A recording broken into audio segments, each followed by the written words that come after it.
Chers amis qui nous suivez de partout dans le monde, bonsoir ou rebonsoir. Comme promis, nous sommes chez vous pour parler d'un sujet qui est très cher, ou en tout cas qui touche beaucoup les cœurs des Rwandais. C'est le sujet du génocide. Génocide. Ici, on a ajouté un S ce soir. On va ajouter un S parce que notre invité de ce soir, qui malheureusement ne nous est pas encore arrivé parce que, pour des raisons indépendantes de sa volonté, euh, c'est-à-dire Maître Jean Flamme, a prononcé des mots devant les caméras d'un journaliste d'Igihé, un journal du gouvernement rwandais, euh, parlant justement des génocides, hein, parce que Maître Flamme disait que lui, il croit qu'au Rwanda, il y a eu au moins 4 génocides. Euh, Maître Jean Flamme, c'est pas n'importe qui, c'est un grand avocat, mais qui a fait toute une carrière dans le domaine justement de la justice internationale, qui a fait le tour de tous les tribunaux internationaux qui ont jugé des crimes de génocide dans le monde. Il a fait le tour et exercé des rôles, en tout cas différents dans tous les tribunaux.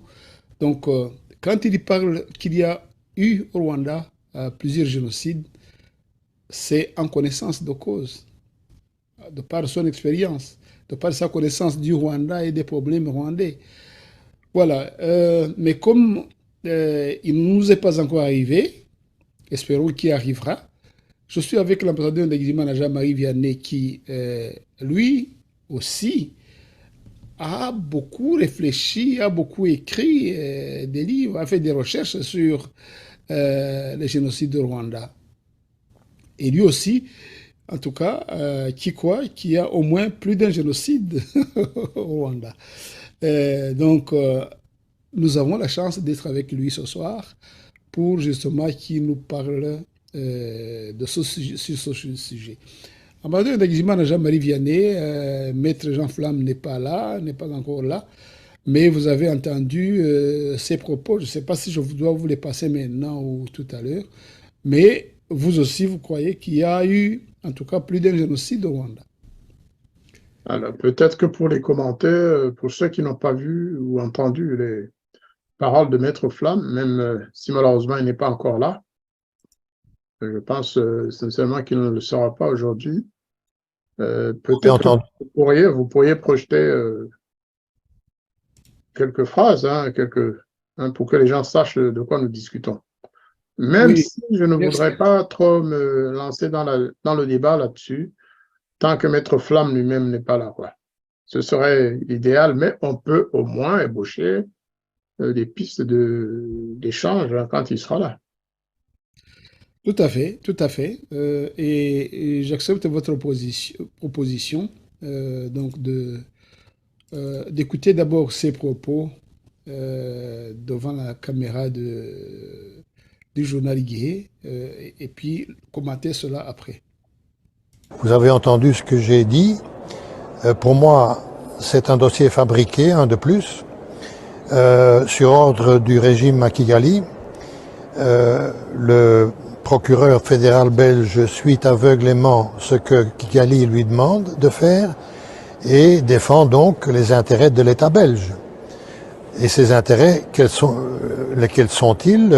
Eh bien, la Belgique a abandonné son ancienne colonie en 1990 sous la pression de Jean Gaulle des libéraux francophones, en décidant de soutenir une bande de rebelles et de mercenaires qui étaient les FPR, qui allaient attaquer le Rwanda. Donc la Belgique a accepté ça. Je me sens mal dans ce procès.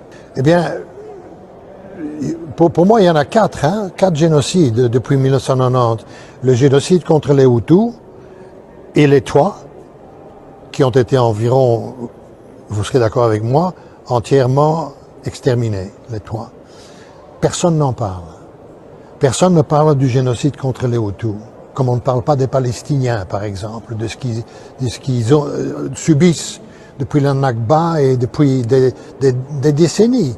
Donc, on ne parle pas de ces gens-là. Le Congo, qui est-ce qui va donner justice aux Congolais? On ne le sait pas.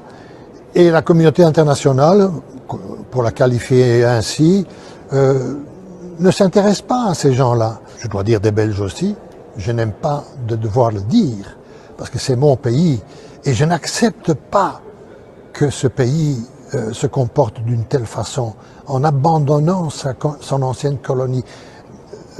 Juvenal Habyarimana était un ami du roi Baudouin. Il n'était pas un criminel, hein, loin de là.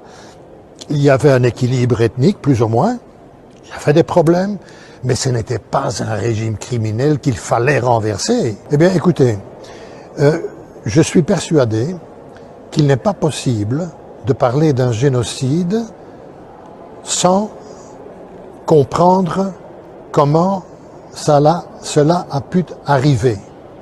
Quel est l'arrière-plan? Ça, ce n'est pas possible pour moi. D'autant plus que le procureur et les juges d'instruction prétendent faussement qu'il y a eu plan préalable à commettre le génocide contre les Tutsis et que mon client est poursuivi comme planificateur.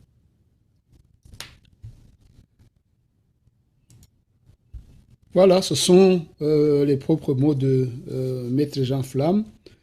Les mots que nous n'allons pas commenter au risque de, de détourner son fond, ou alors ses réflexions. Mais quand même, ambassadeur d'Agimara Jean-Marie Vianney, vous avez fait des recherches sur ce qui s'est passé au Rwanda. Vous êtes même, je dirais, acteur d'une certaine manière de tout ce qui s'est passé. Alors, quand quelqu'un parle comme ça, je pense que vous comprenez ce qu'il veut dire. Je comprends parfaitement ce qu'il veut dire. Lui qui a suivi, comme vous l'avez introduit dès le départ, c'est quelqu'un qui a été mêlé au procès sur le génocide du Rwanda. À l'époque, on ne parlait que ce génocide-là, en tout cas devant les instances judiciaires au Rwanda, en Belgique, en France, au TPR. On ne parlait que du génocide contre les Tutsis. Qui le reconnaît, hein, qui le reconnaît. Et il n'a aucune raison de le nier, parce qu'il a eu lieu quand même. Maintenant, les aspects de planification, moi j'ai toujours dit que je n'en parlerai pas parce que lorsque je lis la Convention pour la prévention et la répression du crime de génocide, je ne vois pas du tout l'aspect planification. C'est quoi planifier d'ailleurs? Par contre, l'intention de commettre ce crime, c'est-à-dire d'exterminer en tout ou en partie, de faire mourir un peuple ou un groupe de gens pour telle raison précise, parce qu'il appartient à la même religion, parce qu'il appartient à la même race ou ethnie, hein, parce que. Il y a des raisons qui ont été précisées dans l'article 2 de la Convention de 51-48, et puis ratifié définitivement le 12 janvier 1951. Eh bien, il n'a pas donné tous les éléments constitutifs du génocide, parce qu'il suppose que Kalilima le sait, lui qui est un grand journaliste d'ailleurs, qui a été sauvé du génocide par les troupes de Turquoise. Il faut que les gens le sachent. Kalilima doit la vie aux soldats français de Turquoise. Il n'en a jamais parlé, il n'a jamais dit merci, au contraire, il a cherché à les enfoncer, mais il sait ce qui s'est passé. Bref, les autres génocides, à côté du génocide des Tutsis, celui des Bat-3, c'est vrai que, une fois de plus, nous les oublions tout le temps, alors qu'ils ont été massacrés à grande échelle pour ce qu'ils représentent dans le pays. Le nombre de Batouas assassinés pendant les massacres de 94 et après, ou avant aussi, on ne sait pas, ça constitue véritablement, par rapport au nombre total des Batouas au Rwanda, c'était un génocide. C'était un vrai génocide, sauf que les Batouas n'en parlent pratiquement jamais non plus. Hein. Ils ne peuvent pas... Ça pourrait d'ailleurs que ce soit le groupe ethnique qui aurait perdu la grande partie Ah oui, tout à fait, sa tout à fait, population. tout à fait, tout à fait. Tout comme les Hutus, Comme les Hutus. étant donné leur nombre, quand même, on n'en parle pas. Mais c'est parce que eux, ils étaient très nombreux, donc ils ont eu beaucoup de pertes et les gens semblent les minimiser parce qu'ils étaient très nombreux. Mais voilà, le génocide des Tutsis a marqué les esprits parce que eux aussi, c'était un petit groupe et qui a perdu quand même beaucoup de ses membres. Donc Je là, pense ce que sont des proportions. ça se passait en plein jour, la nuit, le matin, devant les chaînes de télévision. Ça ne se cachait pas, c'était clair et net. Ils étaient en cours d'élimination de, comment disait l'autre, en cours d'extermination. D'extinction, d'extermination, oui. Voilà, ou d'éradication, comme disait l'autre. Eh bien, le massacre des Hutus, quant à lui, était caché. Il se passait derrière les rideaux du FPR. Il y a les caméras, Voilà, derrière il y a commandé les caméras n'avaient pas le droit de traverser pour aller dans la zone du FPR. Les ONG n'avaient pas le droit. Les journalistes ordinaires n'avaient pas le droit, sauf quelques journalistes attachés à Kouchner qui le suivaient quand il traversait à partir de l'Ouganda, quand il accédait à la zone du FPR. Mais bien évidemment, ils ne pouvaient pas dire ce qu'ils auraient pu voir. Même lorsqu'ils venaient, le FPR ne tuait pas.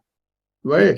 il est venu chez moi, je veux dire, dans mon orphelinat. Et Mhm. ce jour-là, il y avait un enfant que nous baptisions qui était malade, qui était au terme de la mort. C'est Euh, ça. Dans notre tradition, quelqu'un qui va mourir sans être baptisé, on le baptise Mhm. euh, au terme de la mort.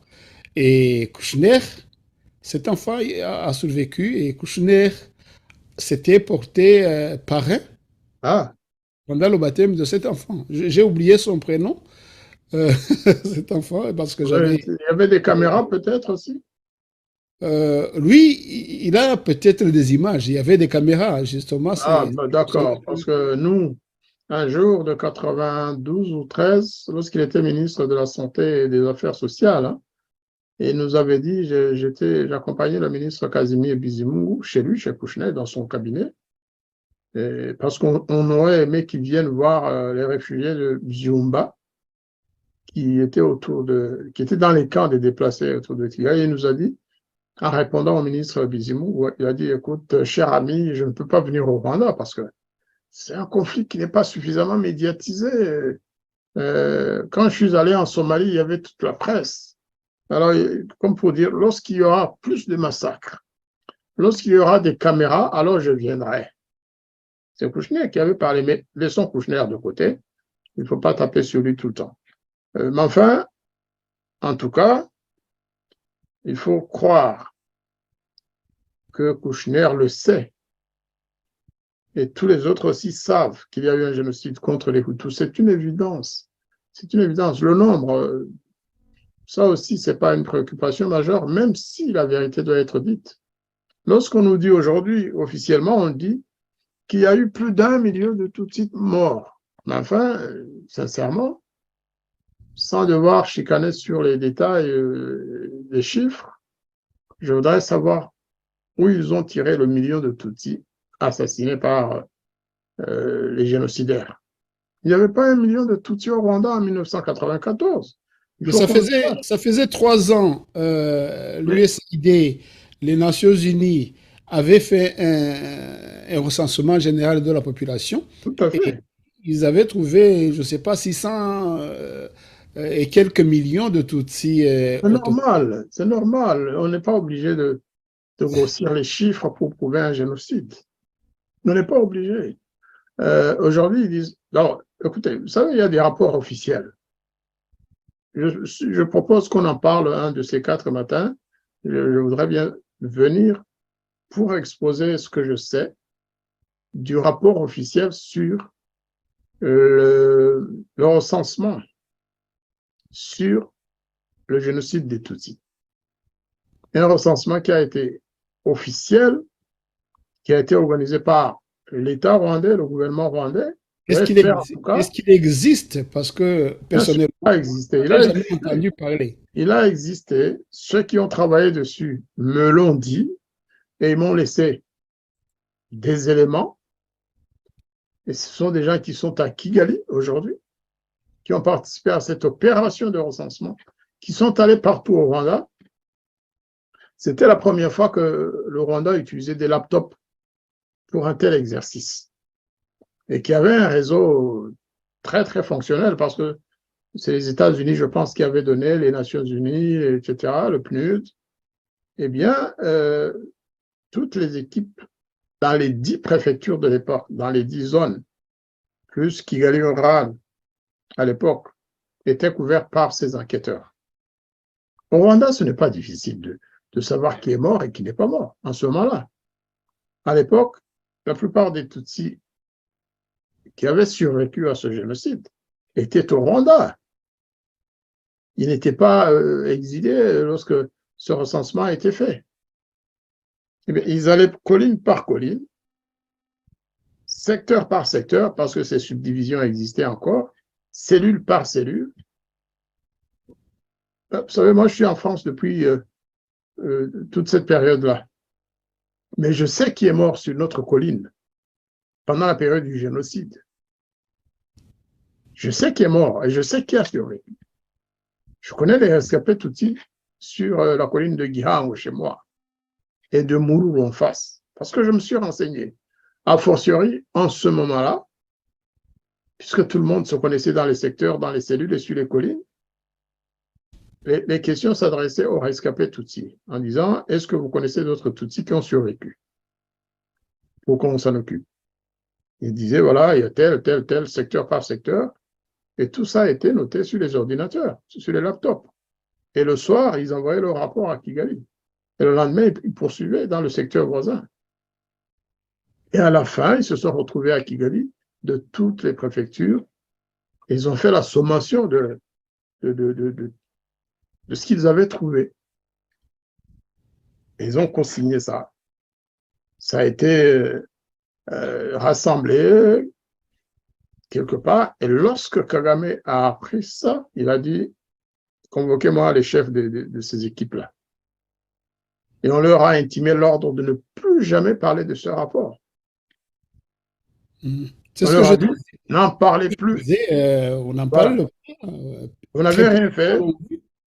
C'est là que les professeurs américains, là, les 2 professeurs américains qui ont fait une étude, qui ont publié d'ailleurs, en disant que les chiffres qu'on a eu. Voilà. Et ils ont raison, parce que moi, vous savez, j'ai le rapport. Pourquoi je dois le cacher? Je l'ai eu d'une dame qui était dans l'équipe qui a fait le tour de la préfecture de quelque part. Elle est au Rwanda, je ne vais pas la trahir, hein, mais elle m'a donné toutes les informations. J'ai ensuite eu aussi celui-là, il est parti, il est décédé, le docteur Nasson. Docteur Nasson avait tout. Il a participé très activement au suivi sur les rescapés, au niveau de Ibuka, au niveau des autres organisations, et au niveau aussi parce que lui, il était chargé de soigner les traumatismes post-génocide. Il savait, il avait tous les chiffres. Vous savez, c'était Nasson, c'était un ami d'abord, et un parent par alliance. Et quand il venait en France ou en Belgique, on trouvait le temps de nous rencontrer pour passer une journée ensemble. On a discuté de tout ça, de tout ça. au début, il ne voulait pas, il n'a pas aimé mon livre. Paul Kagame a sacrifié les Tutsis. Je lui ai dit, mais Nasson, est-ce que tu l'as lu? Il m'a dit, non, non, non, je n'ai même pas envie de le lire. Parce que de toute façon, on est mort. Il me disait, trois rap fouillés, nous, on dit. Au moins, je lui ai dit, Nasson, il y a beaucoup de choses que tu ne sais pas. Alors, il a pris quelques livres. Il a bien caché dans sa valise. Il est allé au Rwanda. Et quand il a fini de le lire, il m'a envoyé un message en me disant, tu as totalement raison, il y a plein de choses que je ne savais pas. Il y a aussi plein de choses que tu ne savais pas que je ne voulais pas te dire en ce moment-là. On en parlera la prochaine fois. Donc, on s'est retrouvés. Vous savez qu'on a organisé aussi des colloques et des séminaires ensemble avec leur association. Il m'a dit beaucoup de choses. Il m'a dit, sur les chiffres, c'est la vérité. On a empêché les gens d'en parler. Oui, on a je sais empêché que les membres de la Commission les deux nationale. professeurs que vous évoquiez tout à l'heure, les deux professeurs Stan et Davenport, des deux Américains, Exactement. ils sont allés sur le terrain, ils ont fait des compilations, ils Ah oui. ont... Ils étaient avec certains membres de cette commission d'ailleurs. Oui. Ils savent tout. Ils ont tous les chiffres. Ils ont publié leur travail et ils ont eu forte affaire avec le gouvernement Ils ont rwandais. eu quelques heures pour déguerpir. Donc, il ne faut pas qu'on nous monte. C'est là vraiment que les Rwandais, surtout les Tutsis, doivent se ressaisir. Il ne faut pas suivre Kagame aveuglément. Non, non, il a fait tuer les gens, il a sacrifié les gens, il continue à le faire. Il est temps qu'on lui fasse payer ce qu'il a fait à notre peuple. Et donc, le génocide des Tutsis, il a eu lieu. Déjà dans mon livre, Paul Kagame a sacrifié les Tutsis, je reconnais les deux génocides. Hein. C'est pourquoi j'ai eu un procès après ça. J'ai eu un procès parce qu'on me reprochait d'être négationniste, alors que non, je ne nie rien. Moi, j'affirme au contraire qu'il y a un deuxième génocide. Devant les juges, j'ai dit, je n'ai pas nié le génocide des Tutsis. Au contraire, j'apporte des preuves. Lisez mon livre, que ce génocide contre les Hutus a eu lieu, mais aussi que Kagame a une responsabilité dans les deux génocides. Et en ce moment, je parlais bien sûr aussi du génocide contre les Hutus en RDC. C'est peut-être un des génocides que Maître Flamme disait, parce qu'il y en a eu 4. 3 au Rwanda contre les Hutus, les 3 et les Tutsis, et un 4e au Congo. Je suppose que c'est cela qu'il voulait dire. Et donc, en tout cas, c'est ce qui est visible à tout le monde, parce que les deux ethnies qui étaient au Rwanda, que le FPR a quand même massacré, il y a les témoins, il y a surtout les transfuges du FPR qui le relatent très, très clairement. Il y a comme vous le disiez tout à l'heure, les Rwandais se connaissent sur les collines. Si le FPR a tué 2 de ses enfants, 3 de ses frères, voilà, c'est vite fait. Et ils se retrouvent tous les Hutus. Et puis c'était, bon, j'entends souvent, vous aussi vous l'avez dit, que le FPR lui, il a travaillé dans la clandestinité, que personne n'a vu ses crimes. Non, moi je dis non. Il a fait aussi au vu et au su de tout le monde. Il a rempli les stades, il ah oui, a... mais pas au su de tout le monde. Hein. Bon, Parce que pour les celui qui victimes, veut nier, les- celui qui veut le nier, voilà, il peut le faire. On ne peut tout à pas fait. le contraindre d'accepter ce qu'il voit. Mais ne me dites pas qu'à Kibého, où il y avait les caméras, où il y avait les témoins des Nations Unies, que c'était dans la clandestinité, dans Non, l'obscurité. non, non, non. Je parle, moi, quand je dis que le génocide du FPR a été en partie fait derrière les rideaux, c'est le génocide qui a été commis sur les territoires qu'il occupait avant la prise du pouvoir. C'est-à-dire à Byumba, Ruengeri. À Ruengeri même, il y a eu un problème à un moment donné. Les images ont été vues à la télé en Europe. Mais Byumba, jamais. Je vous dis, même la fameuse commission internationale neutre, disait-on à l'époque, qui venait relater, documenter les atrocités commises par les deux parties au conflit, c'est-à-dire les FARC et le FPR, en janvier 1993. Même en ce moment-là, le FPR a refusé l'accès à son territoire à cette commission internationale qui était pourtant composée de ses amis. Parce qu'on l'a su après, tous les membres de cette commission dite neutre, c'est pourquoi j'ajoute toujours dite neutre, étaient pro-FPR. Il y avait Carbonard, oh là là, Carbonard qui avait décrété le génocide en novembre 1992 à la télévision sur France 2. Il avait pleuré devant le public français en disant qu'il y avait un génocide en cours au Rwanda. 92, s'il vous plaît. Il y avait Éric Gilet, maître Éric Gilet, qui est aujourd'hui un des avocats de Paul Kagame et du FPR. Il y avait la FIDH, M. Baudouin qui participait, je pense, à cette mission. Il y avait Alison Deforges, c'est des gens qui n'ont jamais été contre le FPR comme tel. Donc le FPR a refusé.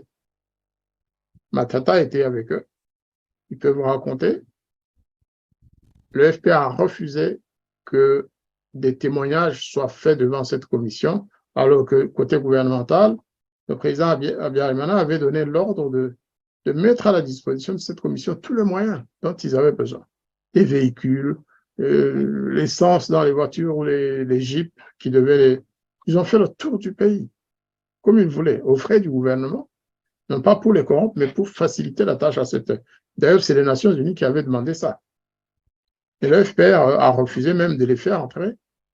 Il les a reçus pendant 1-2 heures, pas loin à la frontière de leur territoire occupé, et devant les témoins, entre guillemets, qui étaient choisis par le FPR.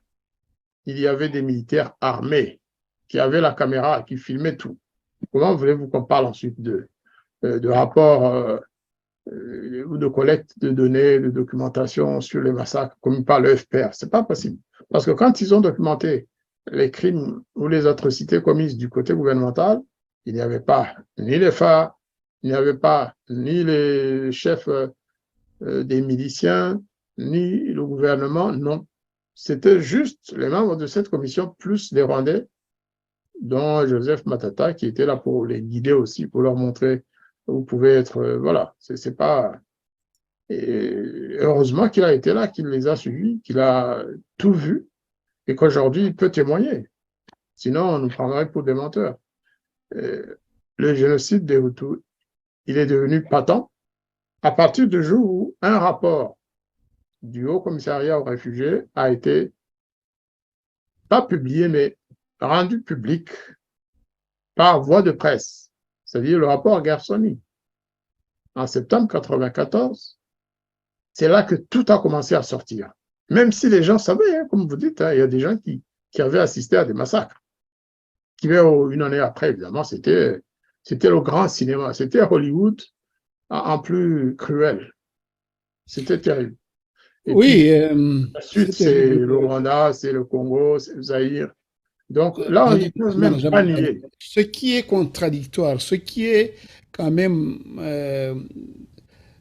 une controverse qui est dans tout ça, le FPR peut se dire, hein, je dis bien se dire, voilà, je cache tout ça, même si, enfin, j'allais parler d'un proverbe rwandais. Moi aussi, j'y ai pensé. Mais on ne va pas le dire. Hein. Non, on ne va pas le dire. Ouais. C'est pas une question de politesse. Ouais. Mais le FPR a intérêt à cacher justement ces crimes. Ah oui, c'est sûr. Disons que c'est tout naturel. Mais ce que les gens, la question que surtout beaucoup de gens se posent, c'est que comment les gens de l'extérieur, certains pays, Maître Jean Flamme parlait de la Belgique, dit la Belgique n'est pas innocente dans tout ça, la France n'est pas innocente, même il y a un procès qui a... bon, on accuse à tort et à travers, à tort ou à travers, à tort ou à raison, les pays étrangers, la communauté internationale, mais la grande question, pourquoi certains ont vu la vérité, ont connu la vérité, et certains ont fermé les yeux, d'autres ont travesti la vérité qu'ils voient, Mais qu'ils ont pas vue. que les étrangers, parce que même parmi nous, nous les Rwandais, il y en a qui connaissent toute la vérité, il y en a qui ont été victimes de ce génocide, parce que leurs parents ont été rasés de la terre, euh, mais parce qu'ils sont dans des partis politiques qui ne veulent pas se mouiller, parce qu'ils sont dans des associations, je ne sais pas d'ailleurs ce que ça veut dire, si on est dans une association chargée de la question des droits de l'homme et que vous ne voulez pas parler de ce génocide, ça veut dire qu'en fait, vous n'êtes pas honnête avec vous-même. Donc, nous-mêmes, les Rwandais, déjà, nous devrions balayer devant notre porte. Hein. C'est ça. Quant aux capitales européennes, Tchani, comme on dit l'autre en Kinyarwanda, quant aux États-Unis, quant à l'Angleterre, quant à l'Australie et à certains autres pays, eh bien, ils ne veulent pas, ils n'ont jamais accepté qu'on en parle, tout simplement pour éviter d'être mouillés dans cette affaire. Prenez les États-Unis, déjà en 1994, les institutions de Bill Clinton à tous ses ambassadeurs et représentants à l'étranger, en leur disant ne parlez jamais de génocide, parce que si on utilise ce terme, eh bien, les États-Unis seront obligés d'intervenir. Déjà, cette responsabilité d'avoir laissé aller, et aujourd'hui, le seul pays qui a osé intervenir, je ne sais pas d'ailleurs ce qui a pris la France de Macron depuis quelques années, c'est celui-là qui se présente comme le fautif, comme ayant eu des responsabilités que la France n'a jamais eues dans ce génocide. Mais les États-Unis, jamais. Au contraire, maintenant, ils disent, en fait, si on ne parlait pas du génocide des Tutsis, parce que là aussi, c'est ceux qui pensent que les États-Unis le disent ou le demandent parce qu'ils ont compris qu'il y a eu un génocide contre les Hutus, non, ce n'est pas vrai. C'est pour éviter une fois encore qu'on rappelle leur responsabilité dans ces 4 génocides, comme dit Maître Flamme. Moi, jusque-là, je ne parlais pas de 4, je parlais de 3, ou plutôt de 2, parce que le génocide des Hutus a commencé en 90 à Byumba, il a continué au Congo, et il se poursuit aujourd'hui. C'est comme ça que moi, je vois l'aspect génocide. Ce n'est pas quelque chose de figé. On peut exterminer un peuple, comme l'a dit Kagame à un moment donné, en vidant le fût, un fût d'eau ou un tonneau rempli d'eau, en le vidant avec une cuillère à soupe ou à café d'ailleurs.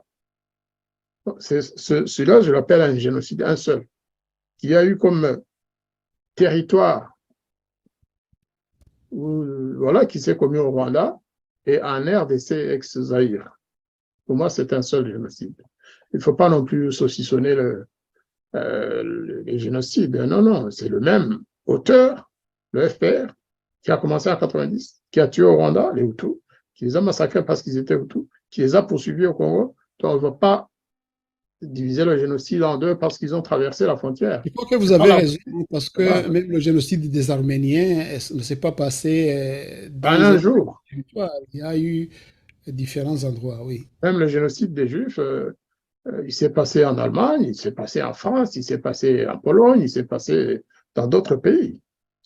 Mais on ne va pas dire, oui, comme ce génocide a été commis dans 4 pays, donc il y a eu 4 génocides contre les Juifs. Non, non. Le droit a des limites aussi. Et moi, je suis de cette école qui ne veut pas qu'on saucissonne la mort des gens.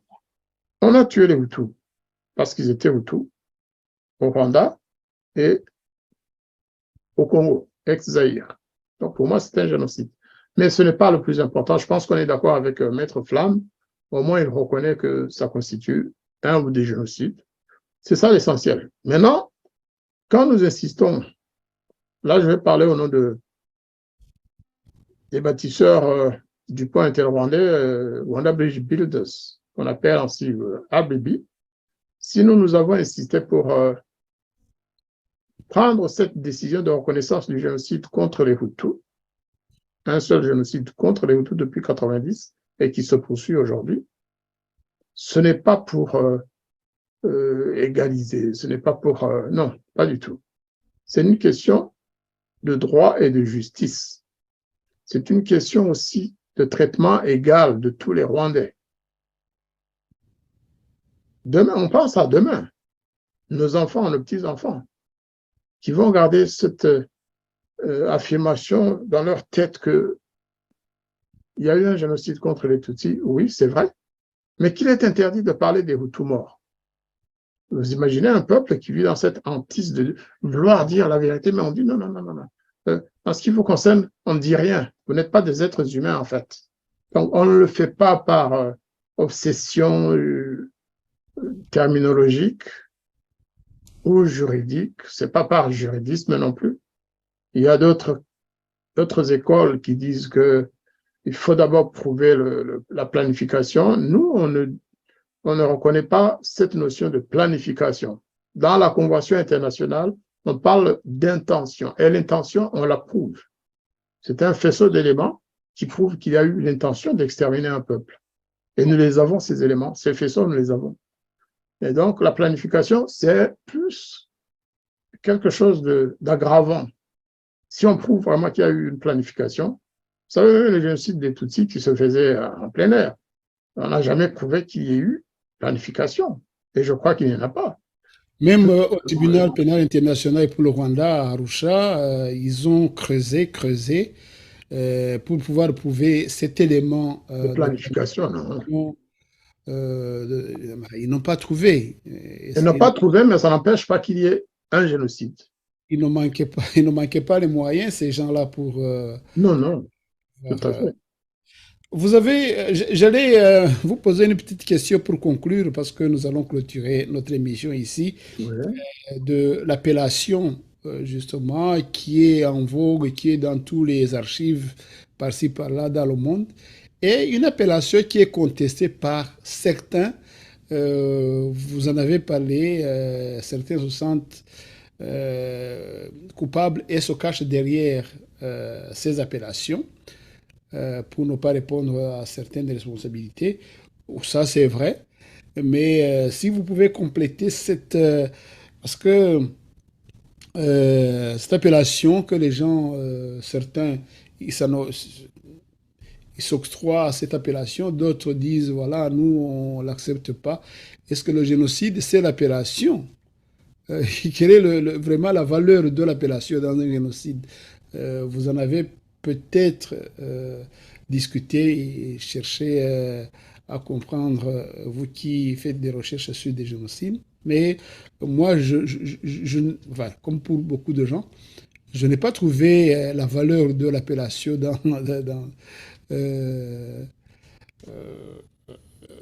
le génocide. Un génocide a été commis, il a été commis tel jour, à tel endroit et de telle manière. Voilà, on n'a pas besoin de mettre un nom, pour que ce soit... Enfin, mettre un nom, vous voulez dire quoi? Mettre un nom, dans quel sens? Un nom dans le sens de génocide des Tutsis.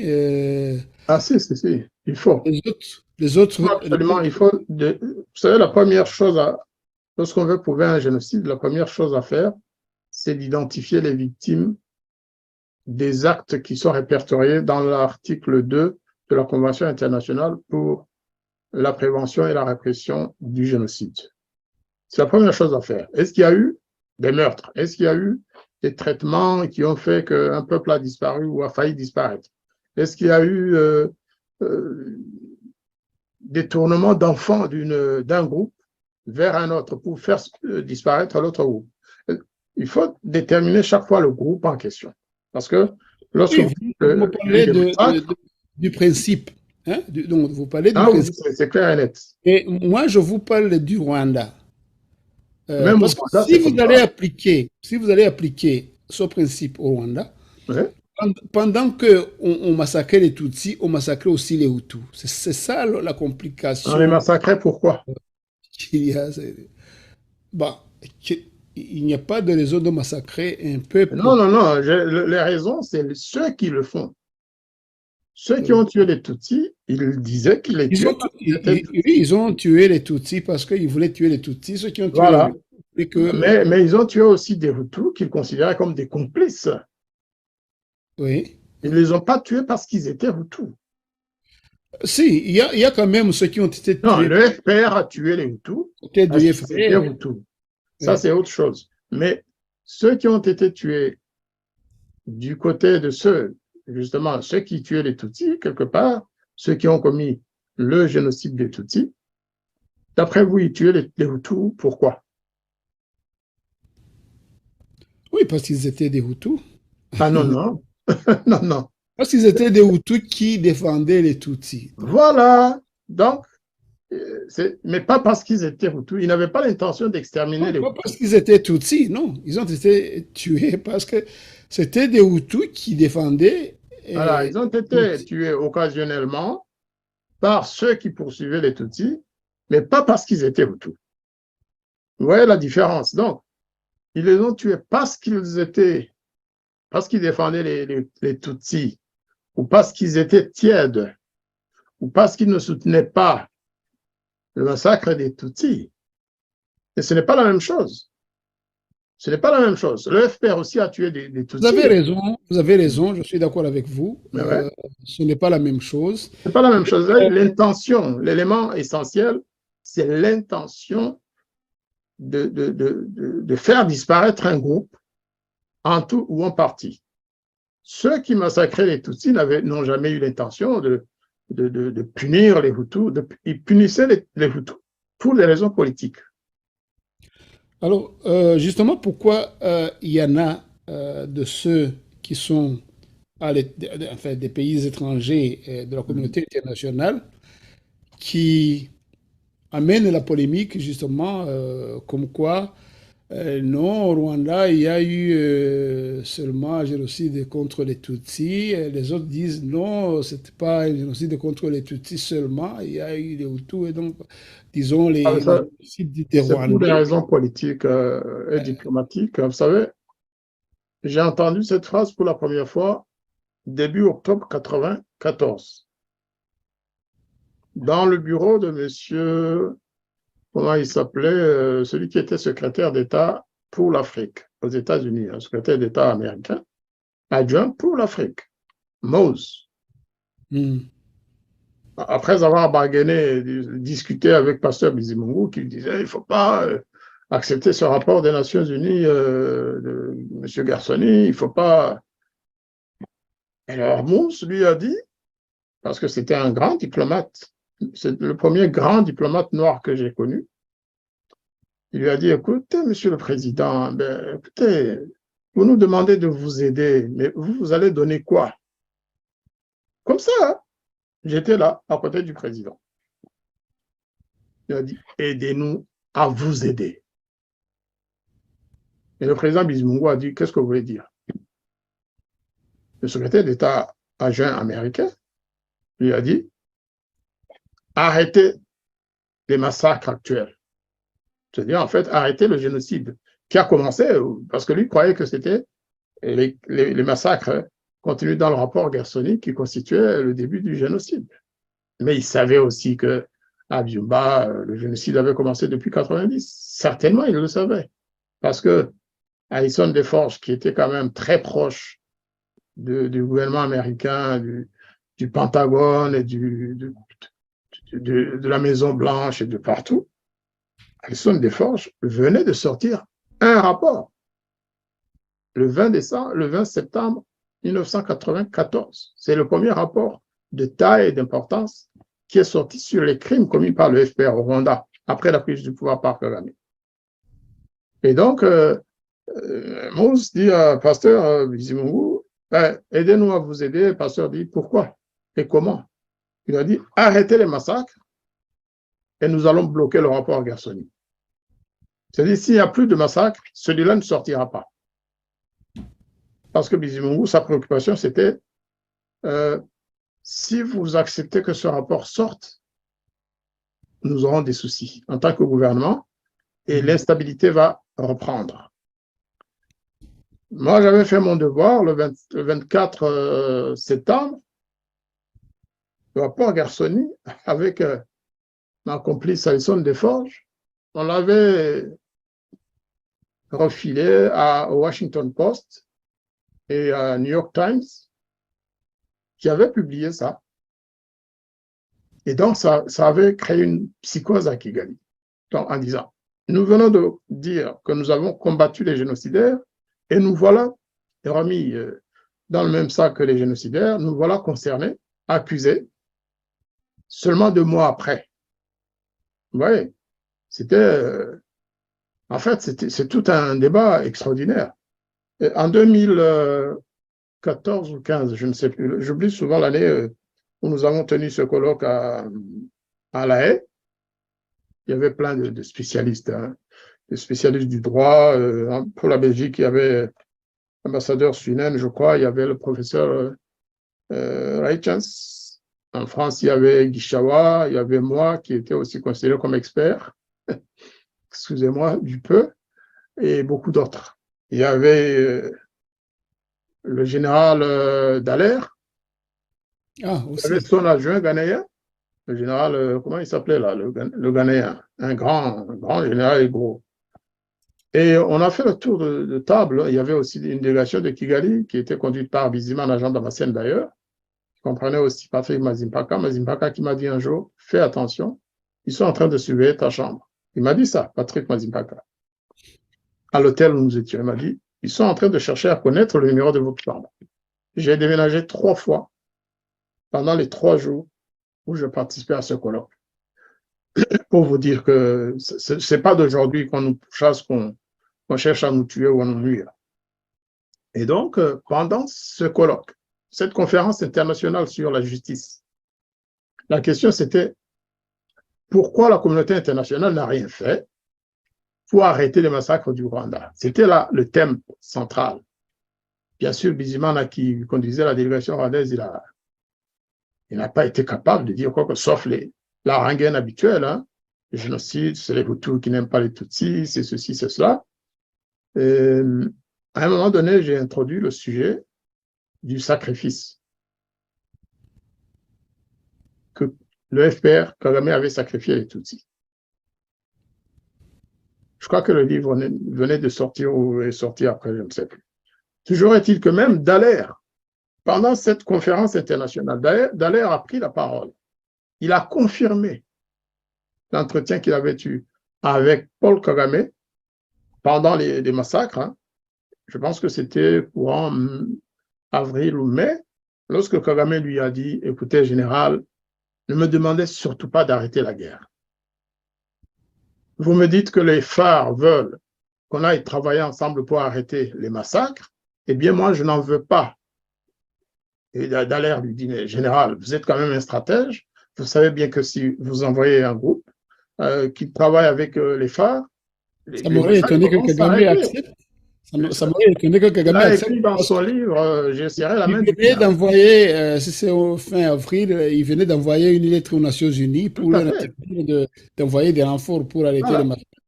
Eh bien, Dallaire a confirmé ce que j'avais dit, parce que Kagame lui a dit, ces sacrifices dont vous parlez, considérez que c'est chose faite, c'est Tutsis, laissez-les mourir, l'histoire retiendra que nous avons pris le pouvoir et qu'il y a eu des sacrifices de Tutsis au passage. Dallaire l'a dit, mais aujourd'hui, si vous lui posez la question, sauf que le livre existe, c'est écrit dedans, je pense page 152 ou quelque chose comme ça, ou 352, eh bien, lorsque nous le disons, nous, si j'ai répété les phrases de Jean Flamme, d'ailleurs, Karelima ne viendra jamais me poser la question parce qu'il connaît mes positions là-dessus. Et il sait que c'est quand même un domaine qui nous concerne très directement, lui et moi et les autres aussi. Nous sommes tous victimes de ce génocide, de ces génocides. Mais si je répétais le discours de Jean Flamme, de maître Jean Flamme, devant des journalistes ici, sauf qu'il n'y en aura jamais, ils ont peur d'écouter ça. Ils ont peur qu'on sache qu'ils ont entendu ça. D'ailleurs, vraiment, je profite de ce moment pour dire merci à Karirima, qui a osé passer cette interview de Maître Flamme. C'est très important. Il a dépassé la ligne rouge qu'on voulait lui imposer. Il a laissé parler Maître Flamme et il a mis ça en ligne. Non pas qu'il soutienne nécessairement le discours de Maître Flamme, et parce que par intellectuel, il a été très professionnel, il a été professionnel, il a été courageux. Je trouve qu'il faut laisser les gens parler et j'espère qu'il n'y aura pas de problème à cause de ça. Mais connaissant Bizimana, d'ailleurs, Bizimana hier ou avant-hier, il a encore fait une déclaration en disant que la réconciliation au Rwanda, c'est à 96%.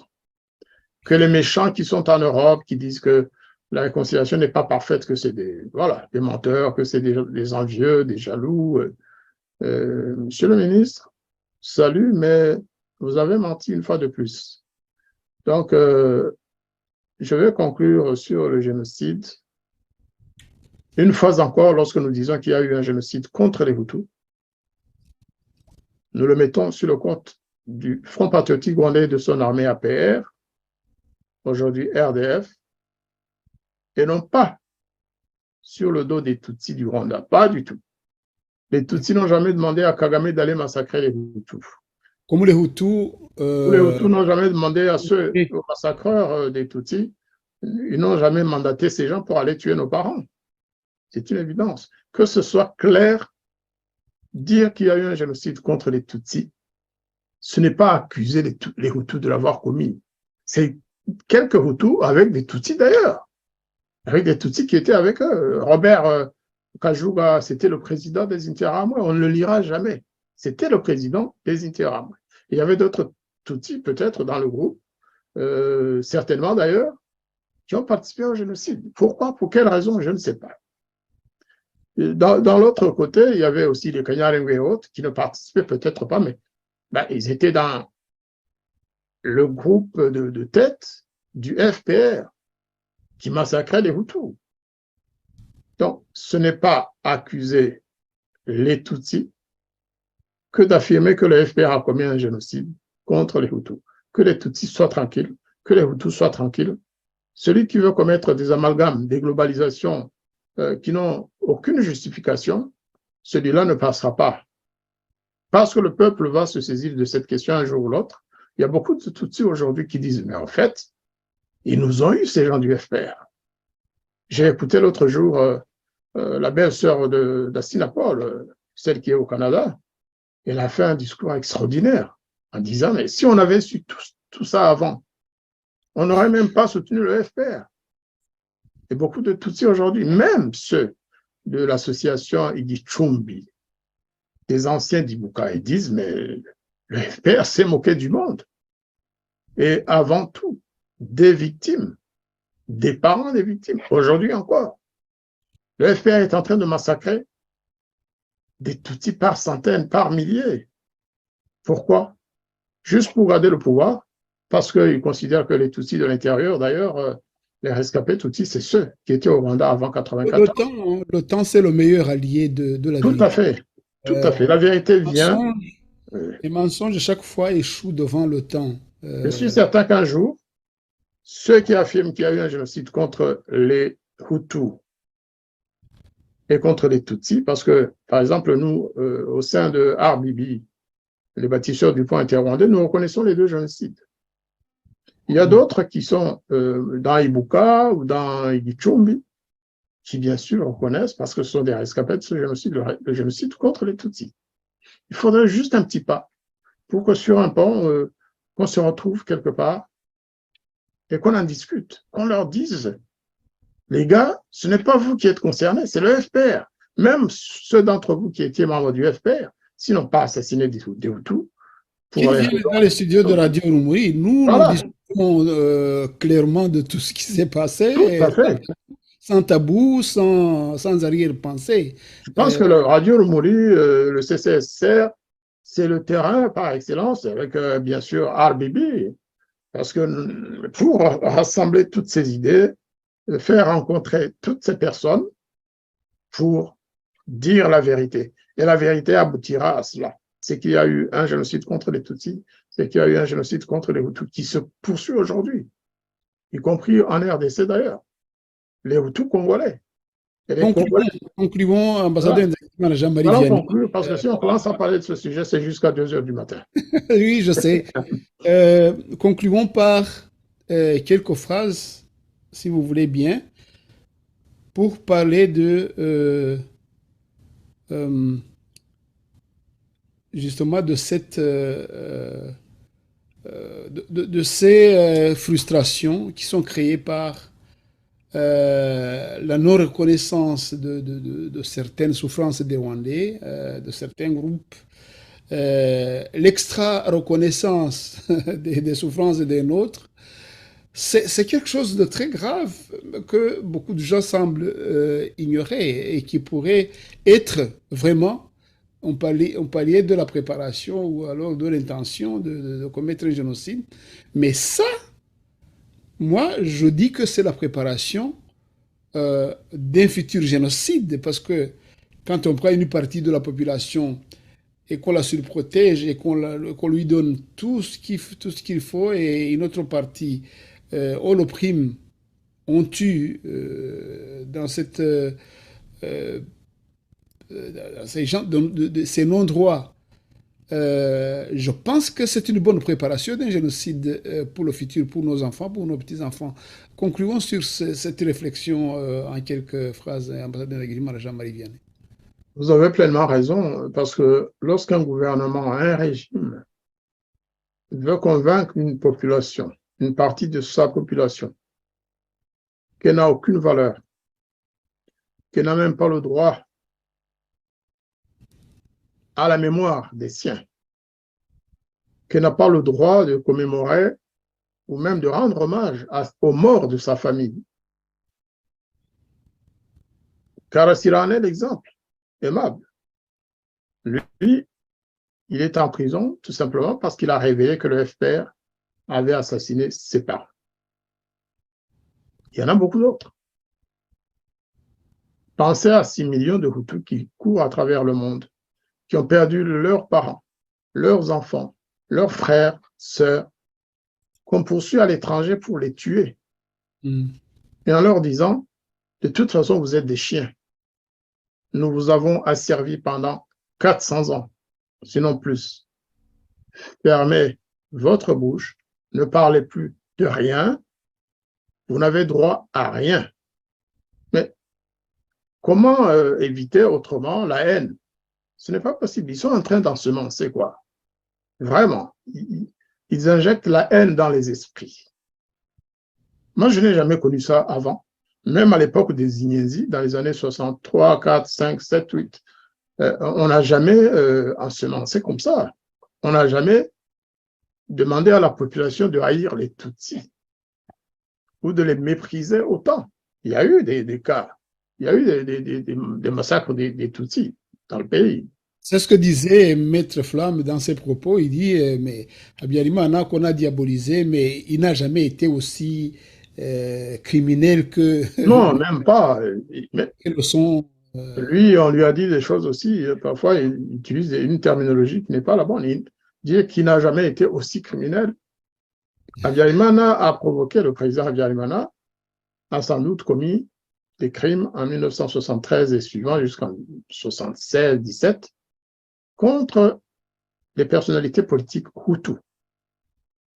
Mais jamais, moi je l'affirme, et j'aimerais avoir un contradicteur, je l'ai souvent dit d'ailleurs sur cette radio et sur d'autres, j'aimerais que quelqu'un me dise quel Tutsi a souffert politiquement du pouvoir de Habyarimana.